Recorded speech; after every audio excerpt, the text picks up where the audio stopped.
اتفرجوا المصريين هيعملوا ايه في اتوبيس ايطاليا دلوقتي. يلا بينا.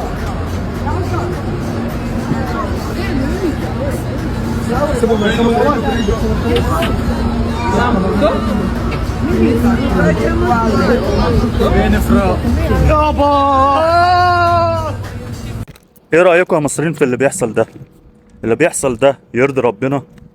لما شخص زي ده ابوه وامه باعوا الجاموسة بعيالها عشان خاطر يعرفوا يسفروه هجرة غير شرعية، ولما يجي ايطاليا بدل ما يحمد ربنا ويشكر ابوه وامه ويقول الحمد لله، فهو ما يحمدش، مش بيحمد النعمة اللي هو فيها، ويبتدي يمشي في السكك الغلط ويعمل مشاكل ويرازف الطلاينة ويرازف الأجانب وفي السياح.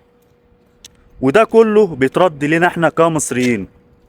لما الأشكال دي تبقى موجودة هنا في إيطاليا وتبقى كتيرة، فدي بتبقى سمعة سيئة للمصريين. ده يرضي ربنا لما احنا نلاقي عنصرية من الطلاينة وعنصرية من الجنسيات الأخرى من سبب العمايل بتاعتنا اللي احنا بنعملها دي؟ وده كله بيجي على الناس القديمة وبيجي على الناس المحترمة من سبب الأشكال دي. هل ده يرضي ربنا؟ أنا عايز أسأل الأب والأم، انتوا ازاي سايبين عيالكوا كده بالمنظر ده؟ عايز أسأل أصحابه اللي في مصر، عايز أسأل لأهله وقرايبه وجيرانه، ازاي انتوا تبقوا شايفين الشخص ده اللي هو من بلدكو ومنطقتكو وجيرانكو وتسيبوه يعمل اللي هو بيعمله ده؟ ازاي الناس اللي في ايطاليا كمان تسكت على اللي بيحصل ده؟ احنا بقينا في زمن صعب جدا، ما ينفعش اننا نشوف الغلط ونسكت عليه، لان الغلط بيجيب غلط وبيزيد، وده بيأثر على الناس المحترمة في ايطاليا.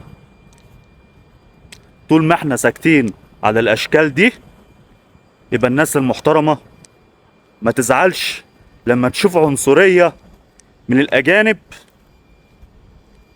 او من الطلاينة نفسهم من سبب الناس دي. الواحد مش هيقول اكتر من حسب الله ونعم الوكيل. واتمنى ان حد من اهله او صحابه يقدروا ياخدوا موقف او يعملوا حاجة معاه، عشان اللي بيحصل ده قلة ادب وبلطجة. قلة ادب وبلطجة، مفيش احترام. وحسب الله ونعم الوكيل في كل واحد شايف اللي بيحصل ده وساكت. انا كلامي خلص، ويا رب يكون الرسالة وصلت، واللي ما فهمش يبقى اعمى.